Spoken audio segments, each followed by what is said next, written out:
हरिओम। जय श्री राम। हर हर महादेव। किसी भी सभ्यता को, संस्कृति को समाप्त करना है, दूषित करना है, तो उसका सबसे सरल उपाय होता है लोगों के लिए उस वर्ग की, धर्म की, जाति की, सभ्यता की, संस्कृति की, नारियों को, स्त्रियों को, महिलाओं को दूषित करना, उनकी अस्मिता का हनन करना या उनका वरण करके बलपूर्वक, छलपूर्वक अपनी पीढ़ी को संभालना।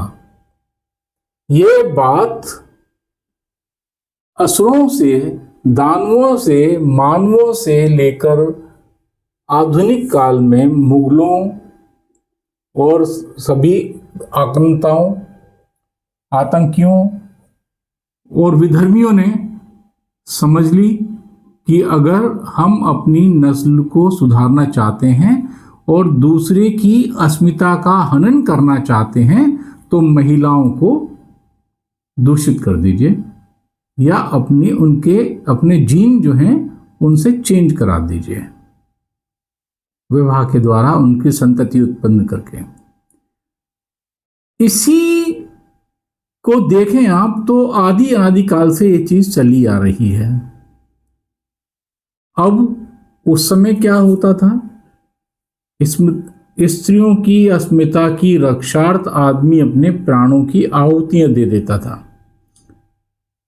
युद्ध हो जाते थे क्योंकि सम्मान की बात थी, संस्कार की बात थी, महिलाओं के सतीत्व की बात थी।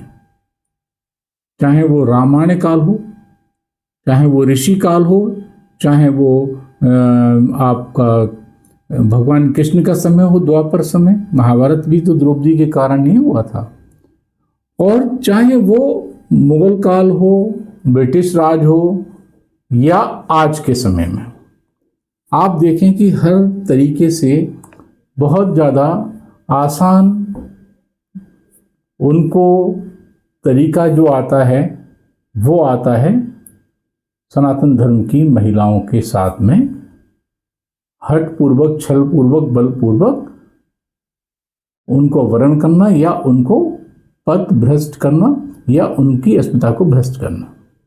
वो चाहे किसी भी रूप में हो सकता है, चाहे आप गंधर्व विवाह कहें, चाहे आप उसको धन परिवर्तन कहें, चाहे उसको लव जिहाद कहें, लेकिन उद्देश्य एक ही है।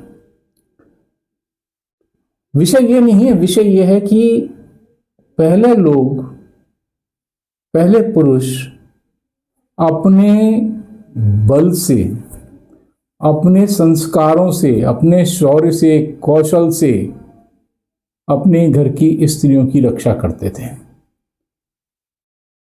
पिता अपनी पत्नी की, पुत्री की, माता की रक्षा करता था, पुत्र अपनी माता की, भ्राता की और घर की स्त्रियों की रक्षा करता था। हमारे यहाँ पर मनुस्मृति के 9 अध्याय के 3 श्लोक में कहा गया भी है कि पिता रक्षति कौमारे भर्तः रक्षति यौवने, पिता रक्षति कौमारे भर्तः रक्षति यौवने, पुत्रस्तु स्थावीरे भावे न स्त्री स्वातंत्र्यम हति। अर्थात शास्त्र ये कहता है कि पुरुष अपनी पत्नी की, माता की, कन्याओं की रक्षा नहीं करता। जो पुरुष वो अधर्म का भागी होता है। आप सोच के देखें कितनी बड़ी बात हमारे शास्त्र कहते हैं। आज के परिप्रेक्ष्य में अगर आप देखते हैं तो आपके घर की महिलाओं को, कन्याओं को कोई परेशान करता है, उनको शारीरिक, मानसिक, दैहिक शोषण करता है, आदमी को कोई फर्क नहीं पड़ता। समाज कहता है कि हमें क्या, बराबर में जो है अपने आप देखेगा। ऐसा तो बड़ा विचित्र है, सोचना भी और करना भी। और यही एक कारण है कि महिलाएं सुरक्षित नहीं हैं, क्योंकि आदमी अपने संस्कारों में महिलाओं को एक संस्कार देने वाली, आपको परिपक्व करने वाली, कृति न मानकर एक भोग वस्तु मानने लगा है। आप इंसानों की तो बात छोड़ दीजिए, जो ग्रह होते हैं वो भी अपनी सातवीं दृष्टि से अपने घर को देखते हैं, जो कि उनकी भार्या का घर कहा जाता है, पत्नी का घर कहा जाता है, सातवां वैवाहिक स्थान कहा जाता है। बहुत प्यारा सा वर्णन इसका है कि स्वधर्मम स पुरुषितम, स्वधर्मम स पुरुषितम जाया रक्षणे ही रक्षति, सर्वे जाया ग्रहम तस्मात् ग्रह पश्यन्ति सप्तमम। कि स्त्री की रक्षा से ही धर्म और संतति की रक्षा होती है, इसीलिए कोई भी ग्रह अपनी सातवीं दृष्टि से अपने पत्नी भाव को देखता है। कितनी बड़ी बात है। लेकिन हमें कोई फर्क नहीं पड़ता, हमारे अंदर वो कौशल, हमारे अंदर वो आग ही नहीं है कि हम अपनी पत्नी की, अपने बच्चों की, अपनी कन्याओं की रक्षा कर सकें। और इसी वजह से समाज में स्त्रियों का शोषण हो रहा है, क्योंकि उनको बचाने के लिए, उनकी रक्षा करने के लिए एक पुरुष वर्ग जो है वो नपुंसक होता जा रहा है। उसके अंदर वो शौर्य की कमी है, वो संस्कारहीन हो गया है, वो तेजहीन हो गया है, वो सिर्फ महिलाओं को एक भोग की वस्तु समझने लगा है।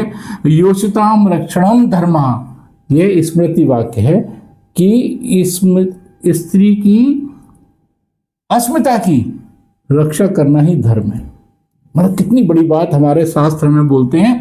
लेकिन क्योंकि हमारे शास्त्रों में यज्ञिका, वेदिका, यज्ञ भागिनी, सहचर्या, भार्या ये कहा गया है, और हर तरीके से महिलाओं की रक्षा करने के लिए कहा गया है, चाहे वो आपका पुराण हो, चाहे वो आपके ऋग्वेद हो, चाहे यजुर्वेद हो, और चाहे मनुस्मृति हो।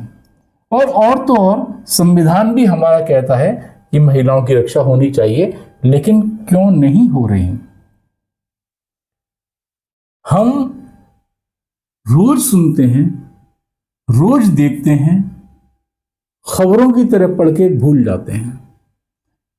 3-3 महीने की, 4-4 महीने की बच्चियों के साथ में दुराचार हो जाता है, उनका रेप हो जाता है, और वो लोग घूम रहे होते हैं।